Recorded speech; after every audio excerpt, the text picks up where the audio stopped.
வணக்கம். எல்லாரும் எப்படி இருக்கிறீங்க? நாங்களும் நல்லா இருக்கிறோம். நான் இன்றைக்கு பாஸ்தா ஒன்று செய்ய போகிறேன். அந்த வீடியோவை உங்களோட ஷேர் பண்ணுறேன். இந்த பாஸ்தா செய்கிறதுக்கு தேவையான பொருட்கள் என்னென்னு பார்ப்போம். ஒரு பேக்கெட் பாஸ்தா எடுத்திருக்கிறேன். அரை கப் ப்ரோக்கோலியை இப்படி சின்ன சின்னனாக வெட்டிட்டு உப்பு போட்டு தண்ணிக்குள்ளே அரை மணித்தியாலம் ஊற வச்சிருக்கிறேன். அதே மாதிரி கோலிஃப்ளவரையும் சின்ன சின்னனாக வெட்டிட்டு உப்பு போட்டு அரை மணித்தியாலம் தண்ணிக்கு ஊற வைப்பேன். ஒரு கேரட் எடுத்து இப்படி நீட்டாக வெட்டி இருக்கிறேன். 8 அஸ்ப்ராகஸ் எடுத்து வெட்டி இருக்கிறேன். 15 உள்ளிப்பல் எடுத்து சின்ன சின்னனாக வெட்டி இருக்கிறேன். ஒரு பெரிய வெங்காயம் எடுத்து வெட்டி இருக்கிறேன். உப்பு தேவையான அளவு போடுவோம். செத்தல் மிளகாயை எடுத்து இப்படி அரைச்சி போட்டு வச்சிருக்கிறேன். இது உரைப்புக்கு ஏற்ற மாதிரி நாங்கள் போடுவோம். நாங்கள் இந்த பாஸ்தாவுக்கு தக்காளி சோஸ் செய்ய வேணும். அதுக்கு நான் தக்காளி எடுத்து அரைச்சி வச்சுருக்கிறேன். நான் ஃப்ரெஷ்ஷான தக்காளி எடுக்கல. இப்படி ஒரு டின்னுக்குள்ளே வர தக்காளி தான் நான் எடுத்திருக்கிறேன். இது தோல் உரித்து இப்படி முழுசாக இந்த தக்காளி டின்னுக்குள்ளே வருகுது. இதை நாங்கள் அரைச்சி எடுத்து வச்சுருப்போம். மன்னிக்கவும், நான் இதில் 3 பொருட்கள் சொல்ல மறந்துட்டேன். அந்த பொருட்களை நான் இதில் போடுறேன். Oregano, cooking wine, parmesan cheese. இந்த 3 பொருளும் இதுக்கு தேவை. இப்போ நாங்கள் இந்த பாஸ்தாவை அவிப்போம். இப்போ ஒரு பாத்திரத்தை அடுப்பில் வச்சுட்டு தண்ணியை நாங்கள் கொதிக்க விடுவோம்.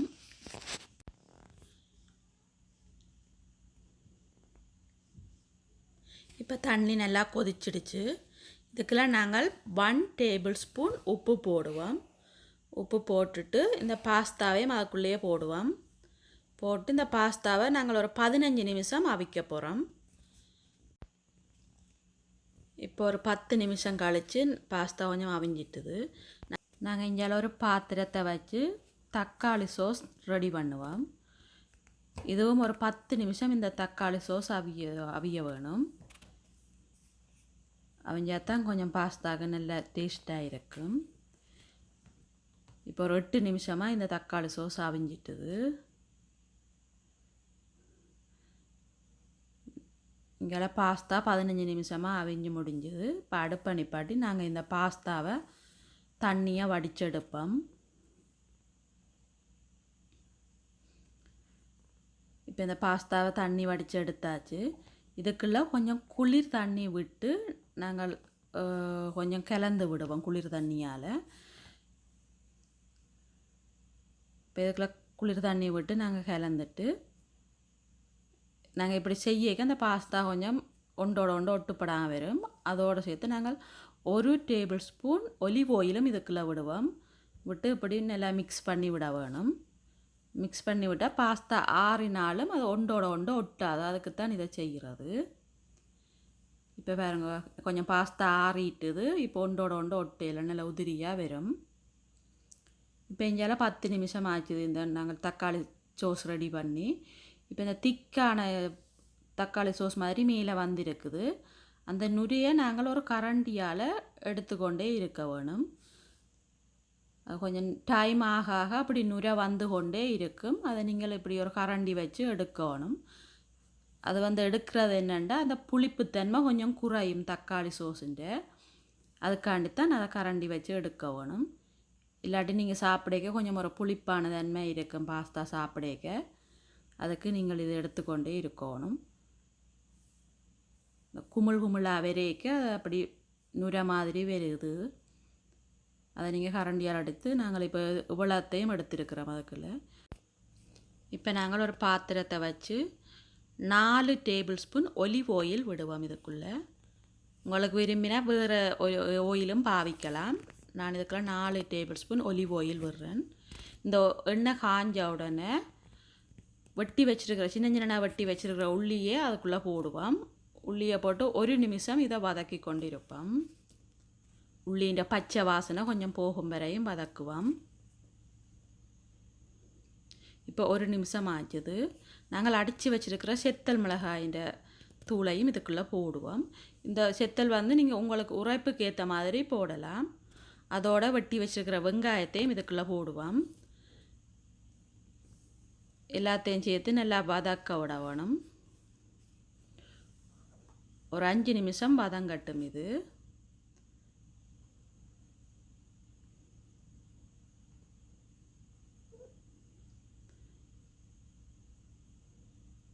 நல்லா வதங்கினா தான் நல்லது. கொஞ்சம் கொஞ்சம் பச்சை வாசனை போகணும். வெங்காயம் உள்ளின்ற பச்சை வாசனை போக வேணும்.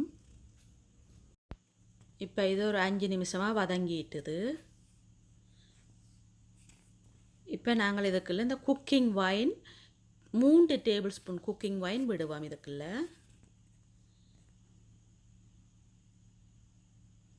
இதையும் விட்டு நல்லா வதக்க வேணும். இந்த குக்கிங் வைன் வந்து வெங்காயம் உள்ளியிலெல்லாம் சேர வேணும். இப்போ இதுக்கெல்லாம் நாங்கள் வெட்டி வச்சுருக்கிற கேரட்டையும் போட்டு வதக்குவோம்.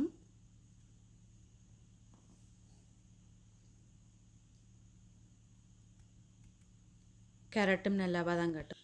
இப்போ நாங்கள் இதுக்குள்ள 1 டீஸ்பூன் ஒரிகானோ லீவ்ஸ் அதை போடுவோம். அதையும் போட்டு நல்லா மிக்ஸ் பண்ணி விடுங்க.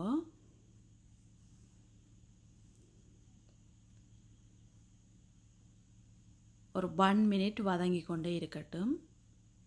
இப்போ இதுக்குள்ள நாங்கள் கழுவி வச்சிட்டுருக்கிற காலிஃப்ளவரை போடுவோம். இதுக்குள்ள காலிஃப்ளவரையும் போட்டு நல்லா வதக்க வேணும்.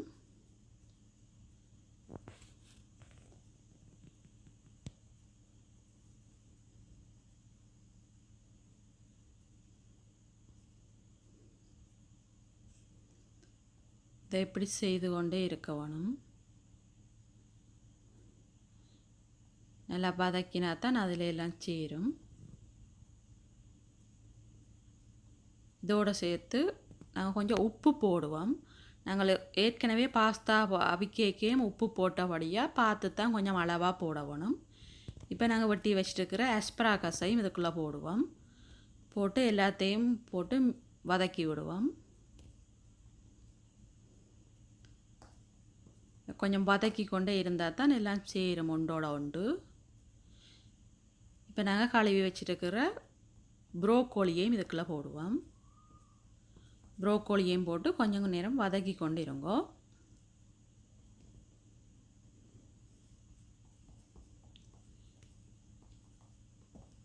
எல்லாம் ஒன்று சேர்ந்து வதக்கி கொண்டே இருப்போம்.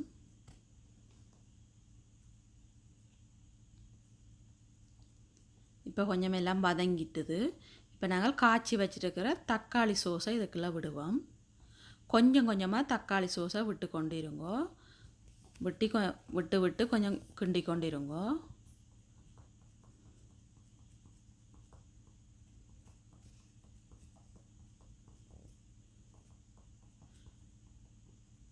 இப்போ நாங்கள் கொஞ்சம் கொஞ்சமாக விட்டு கிண்டிட்டு இதுக்குள்ளே நாங்கள் பாஸ்தாவை போட்டு கிண்ட போகிறோம். உப்பை கொஞ்சம் பார்த்து போட்டுக்கொள்ளுங்க உங்களுக்கு ஏற்ற மாதிரி.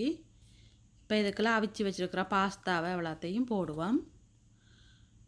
பாஸ்தாவையும் போட்டு நல்லா கரண்டியால் கிண்டி கிண்டி விட்டால் தான் அந்த பாஸ்தாவோட தக்காளி சோஸும் சேர்ந்து சேரும். நாங்கள் இப்போ மிச்சம் வச்சுருக்கிற தக்காளி சோஸையும் அதுக்குள்ளே போட்டுவோம்.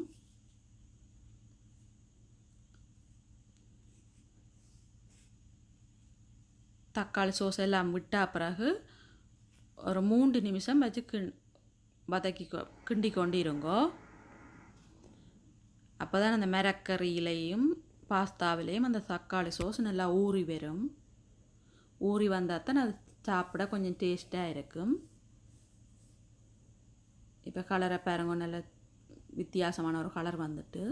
இப்போ நீங்கள் அந்த பார்மெசான் சீஸை இதுக்குள்ளே போடலாம். உங்களுக்கு விரும்பினா இது போடலாம், இல்லாட்டி தேவையில்லை. இந்த பார்மெசான் சோஸையும் போட்டு ஒருக்கா நல்லா கிண்டி விடுங்கோ. கிண்டி விட்டால் அந்த பார்மெசான் சீஸும் அதில் பாஸ்தாவில் கொஞ்சம் சேர்ந்து வரும். இப்போ நீங்கள் ஒருக்கா உப்பு ஒருக்கா பாருங்கோ. நாங்கள் தக்காளி சோஸ் விட்டபடியே கொஞ்சம் உப்பு காணாமல் போகலாம். அப்போ ஒருக்கா பார்த்து நீங்கள் உப்பையும் போட்டுக்கொள்ளுங்க உங்களுக்கு ஏற்ற மாதிரி. இப்போ நல்ல ஒரு டேஸ்டான பாஸ்தா ரெடி ஆகிட்டுது. இந்த பாஸ்தாவை நீங்கள் சூட்டோடையே சாப்பிடணும். அப்போ நல்லா கொஞ்சம் டேஸ்ட்டாக இருக்கும். இந்த பாஸ்தா வீடியோ உங்களுக்கு பிடிச்சா இந்த வீடியோவுக்கு லைக் பண்ணுங்க. ஏதாவது கொமெண்ட்ஸ் இருந்தால் நீங்கள் அதில் கொமெண்ட்ஸை போடுங்க.